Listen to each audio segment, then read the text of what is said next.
Hi friends, ನಿಮಗೆಲ್ಲರಿಗೂ ಈ SVM jobs news ಚಾನಲ್ಗೆ ಸ್ವಾಗತ. ಹೀಗೆ ಮುಂದಿನ ದಿನಗಳಲ್ಲಿಯೂ ಸಹ ನೀವು ಇದೇ ರೀತಿಯ ಉದ್ಯೋಗ ಮಾಹಿತಿಯನ್ನು ಪಡೆಯಬೇಕಾಗಿದ್ದರೆ, ಕರ್ನಾಟಕದ ಪ್ರತಿಯೊಂದು ಜಿಲ್ಲೆಯಲ್ಲಿ ಖಾಲಿರುವ ಉದ್ಯೋಗಗಳ ಮಾಹಿತಿಯನ್ನು ಪಡೆಯಬೇಕಾಗಿದ್ದರೆ ಈ SVM ಜಾಬ್ಸ್ ಎಂಬ ಚಾನಲನ್ನು ಸಬ್ಸ್ಕ್ರೈಬ್ ಮಾಡಿಕೊಳ್ಳ್ರಿ. ಹಾಗೆ ಪಕ್ಕದಲ್ಲಿರುವ ಬೆಲ್ ಐಕಾನ್ ಸಹ ಕ್ಲಿಕ್ ಮಾಡಿ.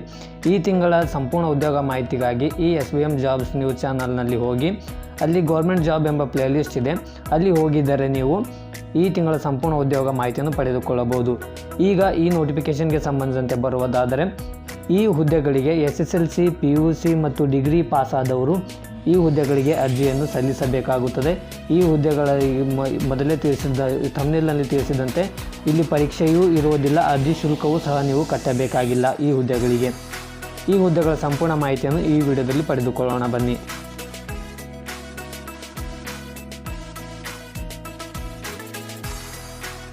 ಈ ಹುದ್ದೆಗಳಿಗೆ ಯಾರು ಅರ್ಜಿ ಸಲ್ಲಿಸಬೇಕೆಂದು ನೋಡಬೇಕಾದರೆ ನೀವು ಇಲ್ಲಿ ನೋಡಬಹುದು.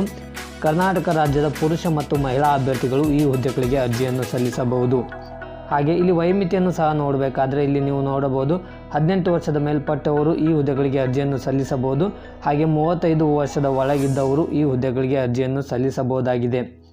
ಹಾಗೆ ಆಯ್ಕೆ ವಿಧಾನವನ್ನು ಸಹ ನೋಡಬೇಕಾದ್ರೆ ನೀವು ನಿಮ್ಮ ವಿದ್ಯಾರ್ಹತೆಯಲ್ಲಿ ಗಳಿಸಿದ ಅಂಕಗಳ ಆಧಾರದ ಮೇಲೆ ನಿಮ್ಮನ್ನು ನೇರ ನೇಮಕಾತಿ ಮಾಡಿಕೊಳ್ಳಲಾಗುತ್ತದೆ. ಹಾಗೆ ಇಲ್ಲಿ ಹುದ್ದೆಗಳಲ್ಲಿ ಯಾವ್ಯಾವ ಹುದ್ದೆಗಳು ಖಾಲಿ ಇರುತ್ತವೆ ಎಂದು ನೋಡಬೇಕಾದ್ರೆ ನೀವು ಇಲ್ಲಿ ನೋಡಬಹುದು. ಕ್ಲರ್ಕ್ ಎನ್ನುವ ಹುದ್ದೆ ಖಾಲಿ ಇದೆ. ಹಾಗೆ ಅಕೌಂಟೆಂಟ್ ಅಥವಾ ಕಂಪ್ಯೂಟರ್ ಆಪರೇಟರ್ ಅನ್ನೋ ಹುದ್ದೆ ಖಾಲಿ ಇದೆ. ಹಾಗೆ ಅಟೆಂಡರ್ ಅಥವಾ ಸಿಪಾಯಿ ಎನ್ನುವ ಹುದ್ದೆಯು ಇಲ್ಲಿ ಖಾಲಿ ಇರುತ್ತದೆ. ಈ ಹುದ್ದೆಗಳ ವಿದ್ಯಾರ್ಹತೆಯನ್ನು ಬರಬೇಕಾದ್ರೆ ನೀವು ಇಲ್ಲಿ ನೋಡಬಹುದು. ವಿದ್ಯಾರ್ಹತೆಯನ್ನು ಬರಬೇಕಾದ್ರೆ SSLC, PUC ಮತ್ತು ಡಿಗ್ರಿ ಪಾಸಾದವರು ಈ ಹುದ್ದೆಗಳಿಗೆ ಅರ್ಜಿಯನ್ನು ಸಲ್ಲಿಸಬಹುದು. ಹಾಗೆ ಇಲ್ಲಿ ನೀವು ನೋಡಬಹುದು, ಅಕೌಂಟೆಂಟ್ ಅಥವಾ ಕಂಪ್ಯೂಟರ್ ಆಪರೇಟರ್ ಹುದ್ದೆಗೆ ಪದವಿ ಪಾಸಾದವರು ಈ ಹುದ್ದೆಗಳಿಗೆ ಅರ್ಜಿಯನ್ನು ಸಲ್ಲಿಸಬಹುದು. ಹಾಗೆ ಕ್ಲರ್ಕ್ ಹುದ್ದೆಗೆ ದ್ವಿತೀಯ PUC ಪಾಸಾದವರು ಅರ್ಜಿಯನ್ನು ಸಲ್ಲಿಸಬಹುದು. ಅಟೆಂಡರ್ ಅಥವಾ ಸಿಪಾಯಿ ಹುದ್ದೆಗೆ ನೀವು ನೋಡಬಹುದು, SSLC ಪಾಸಾದವರು ಈ ಹುದ್ದೆಗಳಿಗೆ ಅರ್ಜಿಯನ್ನು ಸಲ್ಲಿಸಬಹುದಾಗಿದೆ.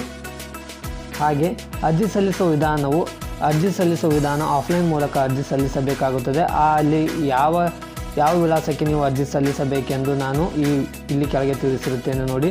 ಉದ್ಯೋಗ ಸ್ಥಳ ನೋಡಬೇಕಾದ್ರೆ ನೀವು ನೌಕರಿ ಹತ್ತಿದ ಮೇಲೆ ನೀವು ಬಿಜಾಪುರದಲ್ಲಿ ಉದ್ಯೋಗವನ್ನು ನಿರ್ವಹಿಸಿರಬೇಕಾಗುತ್ತದೆ.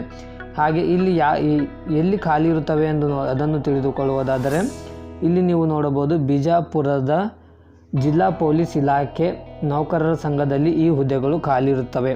ಹಾಗೆ ನೀವು ಅಭ್ಯರ್ಥಿಗಳು ಈ ವಿಳಾಸಕ್ಕೆ ಭೇಟಿ ನೀಡಿ ನೀವು ಅರ್ಜಿಯನ್ನು ಸಲ್ಲಿಸಬೇಕಾಗುತ್ತದೆ. ಈ ಹೇರ್ಮ್ಯಾನ್ personal recruitment sub committee, Vijayapura district police department, employees cooperative society, Vijayapura ಈ ವಿಳಾಸಕ್ಕೆ ಭೇಟಿ ನೀಡಿ ನೀವು ಖುದ್ದಾಗಿ ಅರ್ಜಿಯನ್ನು ಸಲ್ಲಿಸಬಹುದು. ಹಾಗೆ ಹೀಗೆ ಇನ್ನಿತರ ಉದ್ಯೋಗ ಮಾಹಿತಿಗಾಗಿ ಈ ಚಾನಲ್ನ ಸಬ್ಸ್ಕ್ರೈಬ್ ಮಾಡಿಕೊಂಡು ಪಕ್ಕದಲ್ಲಿರೋ ಬೆಲ್ ಐಕಾನ್ ಸಹ ಕ್ಲಿಕ್ ಮಾಡಿ. ಹಾಗೆ ನಿಮ್ಮ ಇತರ ಸ್ನೇಹಿತರಿಗೆ ಈ ವಿಡಿಯೋ ಸಹಾಯಕವೆನಿಸಿದರೆ ಅವರಿಗೂ ಸಹ ಶೇರ್ ಮಾಡಿ. Thank you for watching.